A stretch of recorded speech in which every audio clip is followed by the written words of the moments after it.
दोस्तों की तशरीफ़ आवरी का। आज की प्रेस कॉन्फ्रेंस करने का बुनियादी मकसद, चूँकि अब सियासी सरगर्मियाँ उरूज पर हैं, इलेक्शन 8 फरवरी का चंद हफ्ते दूर है। हर सियासी जमात अपने अपने एजेंडे को, अपने अपने मंशूर को, अपनी अपनी जो वादे हैं आवाम के साथ, वो आवाम को पेश कर रही है। और मैं ये समझता हूँ कि अगर कोई सियासी जमात संजीदगी के साथ पाकिस्तान की आवाम को सिर्फ उनके मसाइल नहीं बता रही, बल्कि मसाइल का हल करने की स्ट्रैटेजी बता रही है कि किस तरीके से उन मसाइल को हल किया जा सकता है, तो वो पाकिस्तान पीपल्स पार्टी है। और आप तमाम दोस्त वाकिफ़ हैं कि 27 दिसंबर को जब बाज़ाब्ता तौर पर पीपल्स पार्टी ने अपने मंशूर का ऐलान किया, वो दिन था जब घड़ी खुदाबख्श भुट्टो में हज़ारों की तादाद में पीपल्स पार्टी की क़यादत से मोहब्बत करने वाले जियाले लाड़काना में मौजूद थे। तजदीद अहद व वफ़ा तो कर रहे थे शहीद मोहतरमा बेनज़ीर भुट्टो के सियासी फ़लसफ़े के साथ, भुट्टो शहीद के सियासी फ़लसफ़े के साथ, बट उसके साथ साथ चेयरमैन पीपल्स पार्टी ने और साबिक़ सदर आसिफ अली ज़रदारी साहब ने उस जलसे में सिर्फ माजी की बात नहीं की, उन्होंने मुस्तकबिल की बात की। और बिलखुसूस chairman Pakistan people's party Bilawal Bhutto Zardari साहब ने अपनी तकरीर में अपने 10 नुकाती एजेंडा का जिक्र किया कि किस तरीके से वो पाकिस्तान की आवाम के मसाइल हल करेंगे जब इक़्तिदार पाकिस्तान पीपल्स पार्टी को मिलता है और वज़ीर आज़म इंशाअल्लाह पाकिस्तान पीपल्स पार्टी के चेयरमैन होते हैं। ये वो वक्त है जब हर सियासी जमात अभी मंशूर के बारे में सोच रही है कि क्या कहें क्या ना कहें। और जो सियासी जमात आती है आपके सामने, वो बताती है कि हमने ये करना चाहते हैं और फ़लाँ ने ये चीज़ ख़राब की है। किसी का फोकस इस बात पे नहीं है कि किस तरीके से आप वे फॉरवर्ड इस कौम को देंगे। सब अपने अपने माजी में फंसे हुए, अपनी माजी की गलतियों को कोई एक्सेप्ट नहीं करता। और आगे का विज़न क्या होना चाहिए कि किस तरीके से भूख को, गुर्बत को, अफलास को, बेरोज़गारी को, लाकानूनियत को, मुआशी और सियासी अदम इस्तेकाम जो है उसको कैसे आप ख़त्म करेंगे, उसके बारे में कोई बात नहीं करता। और हर सियासी जमात बस अपने लीडर की तस्वीर लगाती है। ये लीडर साहब खुद सामने आके खड़े हो जाते हैं और कहते हैं मैं हूँ हल। इसके बरक्स पीपल्स पार्टी ने वो तरीक़ेकार वज़ा किया है कि किस तरीके से हम वे फॉरवर्ड पाकिस्तान की 25 करोड़ आवाम को इंशाअल्लाह देने जा रहे हैं, जिसमें मैं आपको बताऊंगा कि वो 10 नुकाती एजेंडा पे मेरा कॉन्फिडेंस क्यों है और आपका कॉन्फिडेंस क्यों होना चाहिए। क्योंकि मैं उसको लिंक करूंगा कि किस तरीके से पीपल्स पार्टी ने अगर आज ये ऐलान किया है तो माजी में हमारी क्रेडिबिलिटी है कि इसी ऐलान को हमने किस तरीके से फुलफ़िल किया था। पहली चीज़ जो बिलावल साहब ने जिसका ऐलान किया वो थी तनख्वाहों के बारे में कि मैं 5 साल की हुकूमत में तनख्वाह को डबल कर दूंगा। ये क्यों कह रहे हैं कि इस वक्त जो तनख्वाहदार तबका है पाकिस्तान को, वो सबसे ज़्यादा मुश्किलात में है। ये वो तबका है जो टैक्स भी पे करता है, ये वो तबका है जिसको हर महीने चाहे पेट्रोल की कीमत ऊपर हो या नीचे हो, बिजली की कीमत ऊपर हो नीचे हो, महंगाई की कोई भी सूरत हाल हो, उसकी तनख्वाह जो फ़िक्स्ड है वो तनख्वाह फ़िक्स्ड है।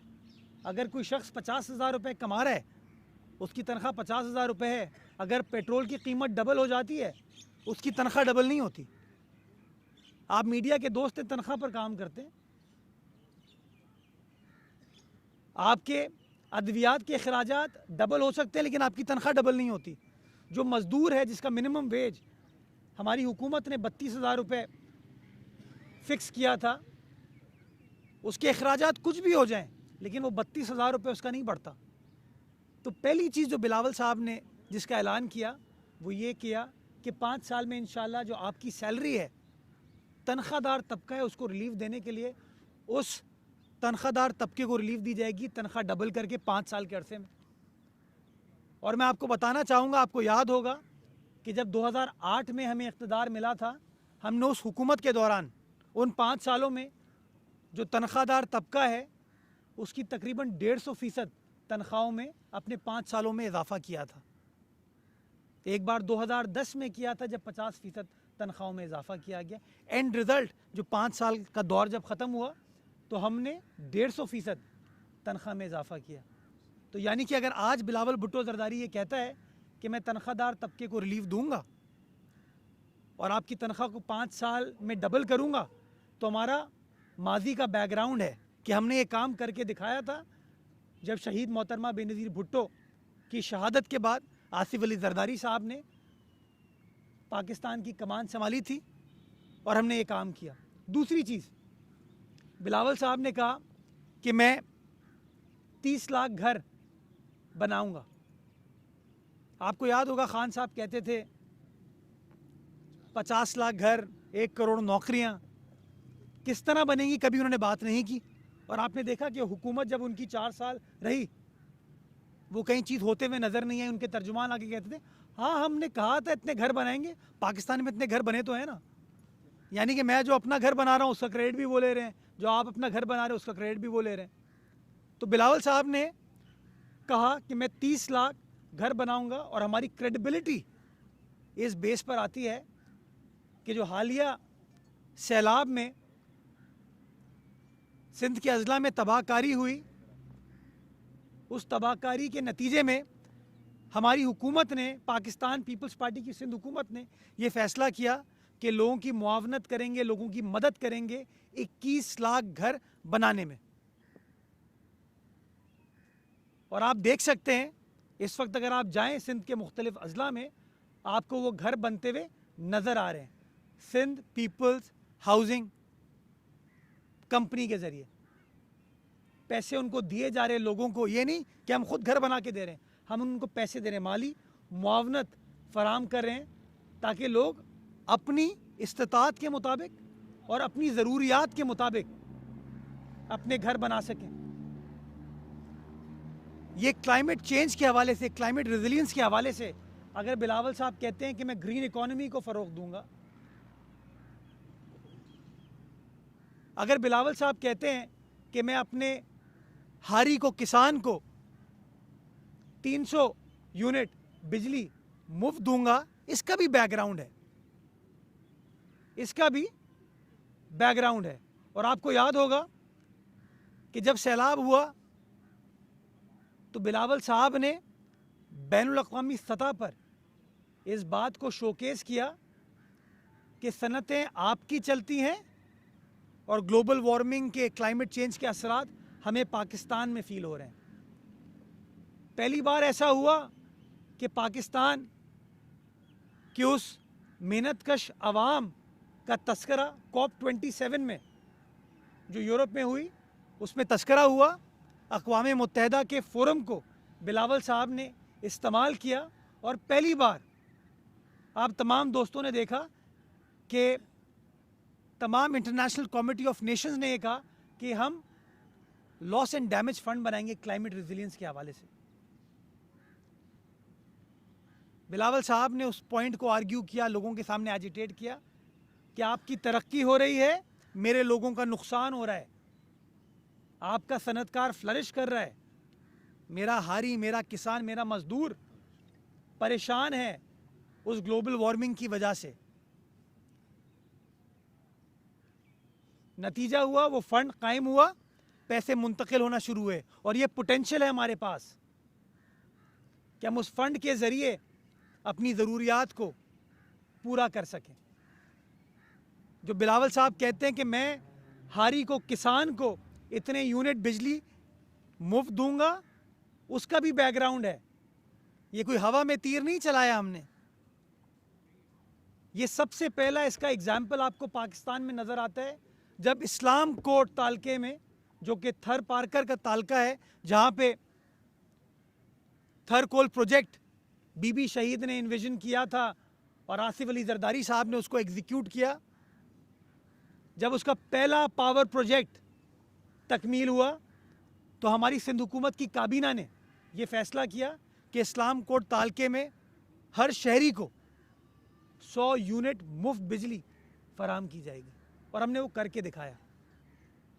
हमने बताया कि कोयला थर की आवाम का है, ये आपकी मीरास है, आपकी चीज़ है, इसके फ़वाइद आपको मिलने चाहिए।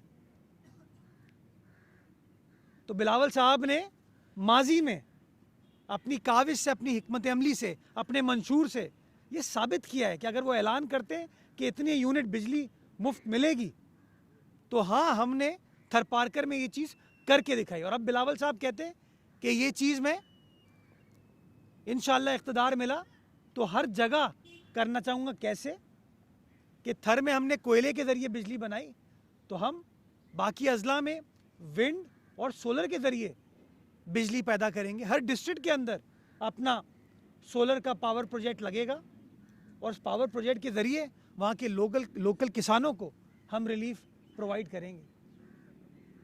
बिलावल साहब का वो ऐलान है, हमने उसके ऊपर अमल करना शुरू कर दिया कराची शहर में। आप देख सकते हैं किडनी हिल जाएंगे तो पहला municipal park, municipal solar park आपकी बल्दिया उज़्मा कराची ने स्टैब्लिश कर दिया है। आप जाके देख सकते हैं कि 100 किलोवाट का पहला मंसूबा हमने कंसीव किया, इन्विजिज किया, और इस वक्त आप जाके वहाँ देखेंगे तो सिर्फ आपको सब्ज़ा हरियाली नज़र नहीं आएगी, आपको वो सोलर पैनल्स नज़र आएंगे जो कि हमने लगा दिए। और इसीलिए बिलावल साहब कहते हैं कि जब मेयर हमारा होगा, वज़ीर आला हमारा होगा, वज़ीर आज़म हमारा होगा, तो तीनों टीयर्स ऑफ गवर्नमेंट जो है ना, इल्ज़ाम तराशी नहीं करेंगी।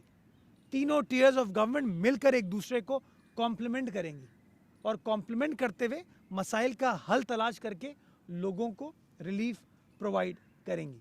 इसी तरीके से मजदूर कार्ड हो गया, किसान कार्ड हो गया, गरीब आदमी को रिलीफ देने के लिए बेनज़ीर इनकम सपोर्ट प्रोग्राम हो गया। किसी ने परवेज़ मुशर्रफ साहब के दौर में सोचा भी नहीं होगा कि इस तरह का मंसूबा पाकिस्तान में स्टार्ट किया जा सकता है। जब हमने पहली बार कानून साजी की थी वफाक में इस हवाले से, तो लोगों ने बड़ा डाउट किया था, बड़ा क्वेश्चन किया था, लेकिन आपने देखा कि हमने ना सिर्फ कानून साजी की बल्कि उस कानून साजी के ज़रिए सोशल प्रोटेक्शन का एक ऐसा ट्रांसपेरेंट शफाफ निज़ाम बनाया जिससे आप लोगों को, गरीब से गरीब तबके को टारगेटेड सब्सिडी देने में कामयाब हुए। नतीजा ये है, वो टारगेटेड सब्सिडी के ज़रिए आपने लोगों को मालकाना हुकूक ज़मीन के भी दिए, ख़वातीन के ज़रिए। लैंडलेस हारिस को जब ख़वातीन को आसिफ जरदारी साहब ने मालकाना हुकूक मुंतकिल किए, उनके बच्चों को हुनर सिखाने के लिए फैसिलिटीज़ प्रोवाइड की गई। अभी हालिया सैलाब के दिनों में again Benazir income support programme को इस्तेमाल करते हुए टारगेटेड सब्सिडी बिलावल साहब के विजन के मुताबिक उस गरीब से गरीब तबके को दी गई। और अब इरादा ये है कि सोशल प्रोटेक्शन के निज़ाम को मज़ीद बढ़ाया जाएगा, फैलाया जाएगा, ताकि लोगों को ज़्यादा से ज़्यादा रिलीफ प्रोवाइड की जा सके। रोज़गार क्रिएट करने के लिए बिलावल साहब ने ऐलान किया कि मैं यूथ सेंटर्स इस्टेब्लिश करूँगा, कि अपने बच्चियों को हुनर सिखाएंगे। अपने पार्क्स, प्ले ग्राउंड्स में, अर्बन सेंटर्स में, रूरल सेंटर्स में जो ओपन स्पेसेस हैं, वो सिर्फ खेल का मैदान नहीं होगा, वहाँ पे कोई ना कोई यूथ सेंटर होगा जो कि कोई ना कोई हुनर आपके बच्चियों को सिखाएगा, चाहे वो हैंडीक्राफ्ट से रिलेटेड हो, चाहे वो ज़राअत से रिलेटेड हो, चाहे वो आईटी से रिलेटेड हो, चाहे वो किसी सनत से रिलेटेड हो। तो ये तमाम चीज़ें जो बिलावल साहब ने आपको बताई, अगर लोगों की इनकम में इजाफा होगा, लोगों को हुनर सिखा के उनके लिए और मौके क्रिएट किए जाएंगे, तो रोटी कपड़ा मकान का जो मकसद है, मंशूर है, उसके ऊपर अमल पैरा हो सकते हैं। अगर 30 लाख घरों को बनाया जाएगा जिस तरह 21 लाख घर अभी हम बना रहे हैं, तो वो जो मंशूर था भुट्टो शहीद का, रोटी कपड़ा और मकान का, उसको मुकम्मल किया जाएगा। और इन तमाम चीज़ों को मज़ीद कि कैसे किया जाएगा, जहाँ मैंने आपको और चीज़ें बताई, मैं एक और आपके सामने गुजारिश करना चाहूँगा कि क्या प्लान है, किस तरीके से तमाम चीज़ें की जाएंगी। ये मुल्क अशराफिया का है और यही पीपल्स पार्टी से गिला है उस अशराफिया का कि गरीब आदमी, मजदूर, मेहनतकश, हारी, किसान, औरत, वो पीपल्स पार्टी के कॉन्सेप्ट के साथ, मंशूर के साथ रेजोनेट करता है। क्यों? क्योंकि पीपल्स पार्टी उसकी बात करती है। पीपल्स पार्टी ने अपना होमवर्क किया है। हर साल 1500 अरब रुपए सब्सिडी की मद में अशराफिया को दिए जाते हैं। 1500 अरब रुपए सब्सिडी मिलनी चाहिए, लेकिन टारगेटेड हो, गरीब आदमी को मिले, मुतवस्सित तबके के आदमी को मिले, उस सैलरीड क्लास के आदमी को मिले, ना कि सिर्फ सनतकार को मिले। ये मुल्क सिर्फ अशराफिया का नहीं है। इस 25 करोड़ अवाम में अशराफिया शायद 0.1% होगी। 99.9% अवाम जो है वो मुश्किलात में है, तकालीफ है उसको। तो क्यों ना सब्सिडी टारगेटेड हो। बिलावल साहब कहते हैं कि मैं टारगेटेड सब्सिडी के ऊपर फोकस करूंगा, और ये जो 1500 अरब रुपए ऐसे दे दिए जाते हैं, 1.5 खरब रुपए ऐसे ही दे दिए जाते हैं, जिससे किसी गरीब का स्कूल बन सकता है, गरीब इलाके में हेल्थ की फैसिलिटीज को बेहतर बनाया जा सकता है, किसी गरीब के बच्चे को स्कॉलरशिप दी जा सकती है कि वो आला तालीम हासिल करे, वो भी डॉक्टर बने, इंजीनियर बने, टेक्नोलॉजी का इस्तेमाल करे। ऐसे पीपल्स पार्टी वो चीज़ करेगी। दूसरी चीज़, अभी 18वीं आईनी तरमीम के बाद बहुत सारे ऐसे इश्यूज हैं, सब्जेक्ट्स हैं, जो कि आइन में अब वफाक के पास नहीं है। हमने बजट का मुताला किया तो पता चलता है 328 अरब रुपए, ये मैं आपको एग्जैक्ट नंबर दे रहा हूँ, 328 बिलियन रुपीस, 328 अरब रुपए आप उन डिवॉल्ट सब्जेक्ट्स के ऊपर वफाक के जरिए खर्च कर रहे हैं। अगर वफाक में वो चीज़ ना हो, वो 17 मिनिस्ट्रीज ना हो, और वो सूबा उसके ऊपर काम करे, तो आप वो 328 अरब रुपए बचा सकते हैं। उन 328 अरब रुपए से आप मेहनत कश तबके की खिदमत कर सकते हैं, मजदूर तबके की खिदमत कर सकते हैं, किसान तबके की खिदमत कर सकते हैं, गरीब मुतवस्सित तबके की खिदमत कर सकते हैं। ये वो तरीक़ेकार है, ये वो विजन है जो आगे की बात करता है कि कैसे आप मसाइल को हल करेंगे। आखिरी चीज़ देखें, पिछले 20 साल में अगर आप देखें तो आपके अखराजात में इजाफा हुआ, आपके जिम्मेदारियों में इजाफा हुआ, लेकिन जो आमदनी है ना, उसमें उस तरीके से इजाफा नहीं हुआ। ये जो मैंने आपको पहला पॉइंट बताया था सैलरीड क्लास के लिए कि तनख्वाह डबल की जाएगी, टारगेट क्या है कि उसके अखराजात तो बढ़ रहे हैं, लेकिन आमदनी उसकी आगे नहीं बढ़ रही, उसकी आमदनी में इजाफा नहीं हो रहा, और इसकी वजह से डेट, लाइबिलिटी, मकरूज इंसान भी हो जाता है, और जिस तरह पाकिस्तान है, पाकिस्तान भी मकरूज हो गया।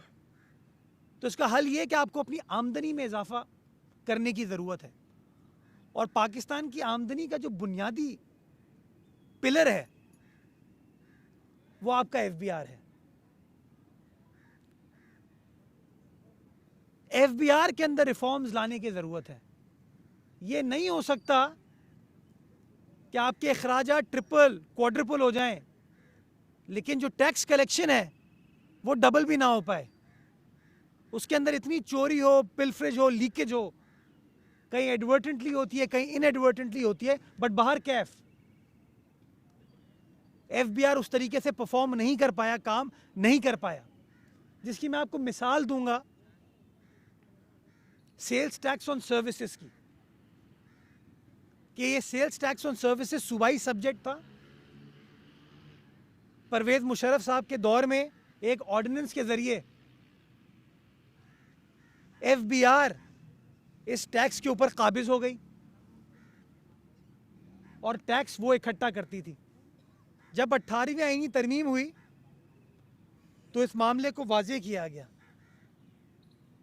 इस मामले को क्लियर कर दिया गया कि सेल्स टैक्स ऑन सर्विसेज अब वफाक इकट्ठा नहीं करेगा, वो सूबे इकट्ठा करेंगे।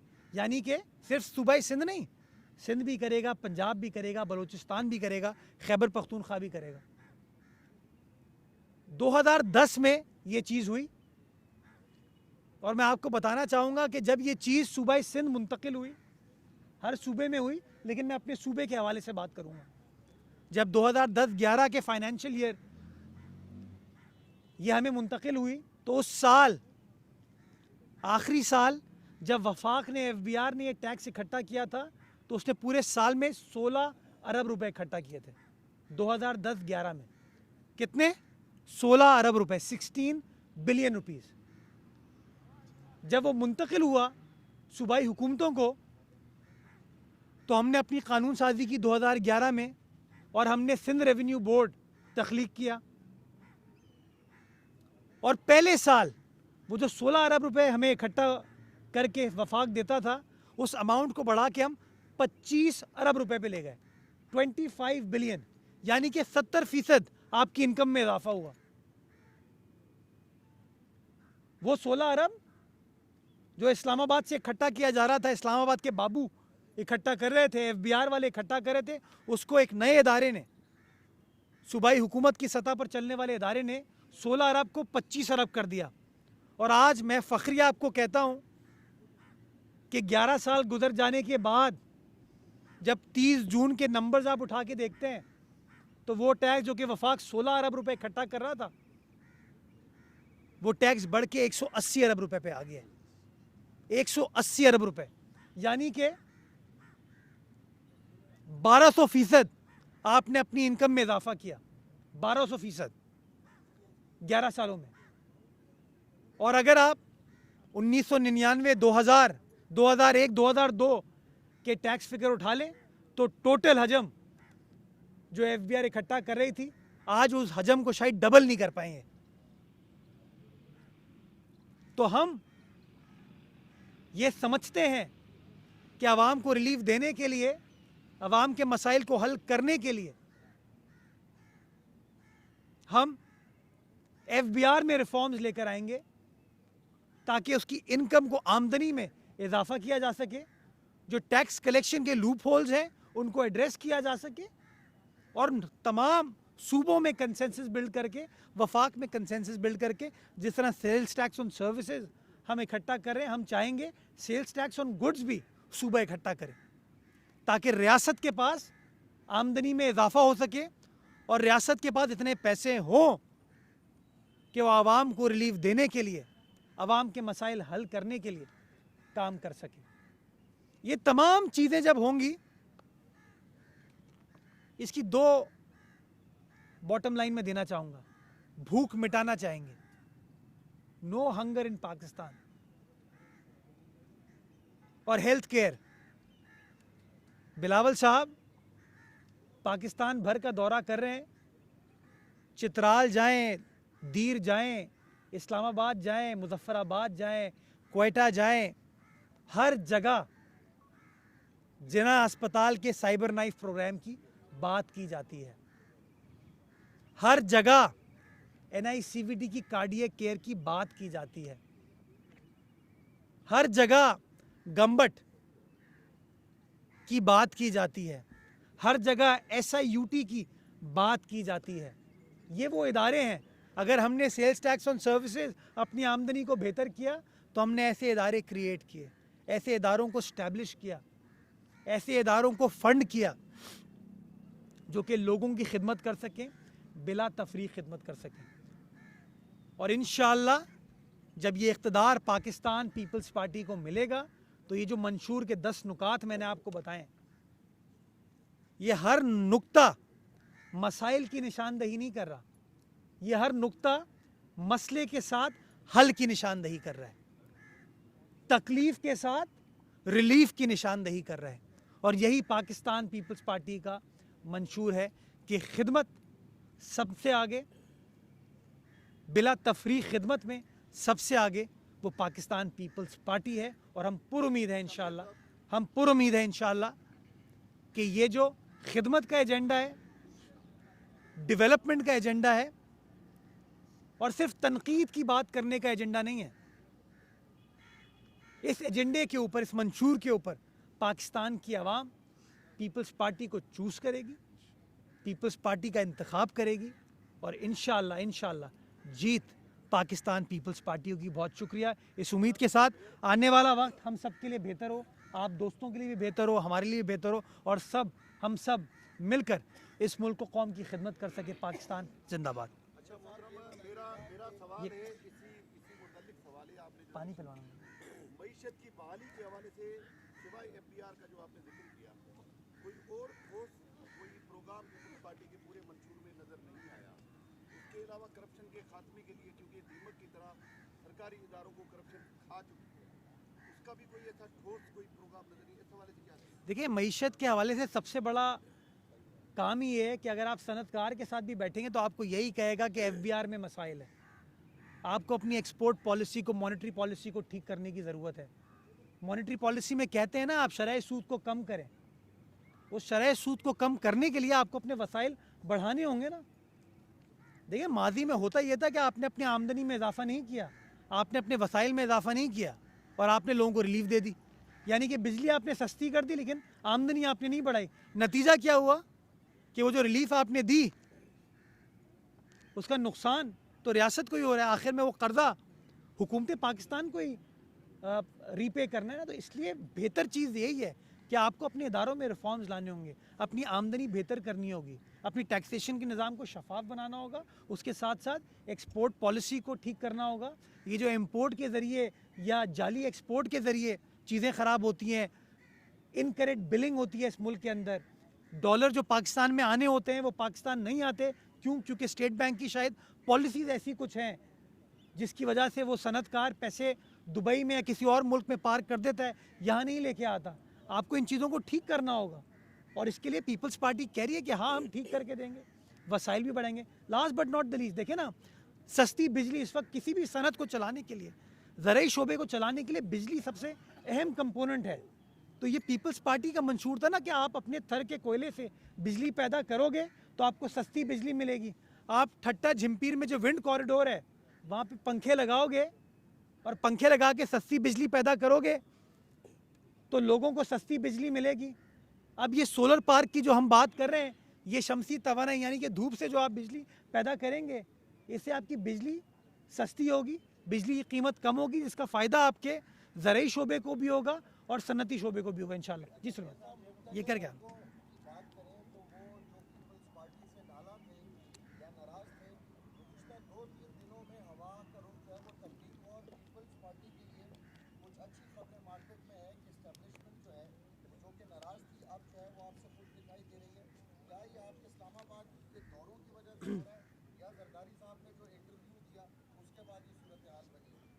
देखिए, मैं समझता हूँ कि पीपल्स पार्टी वाज़े तौर पर पिछले 50 साल से कह रही है कि ताकत का सरचश्मा आवाम है, और हम एक ही चीज़ कहते हैं कि लेवल प्लेइंग फील्ड होनी चाहिए। हर सियासी जमात को ये कानून के मुताबिक हक़ मिलना चाहिए कि वो अपनी पॉलिसी, अपनी कैनवसिंग पाकिस्तान भर में करे।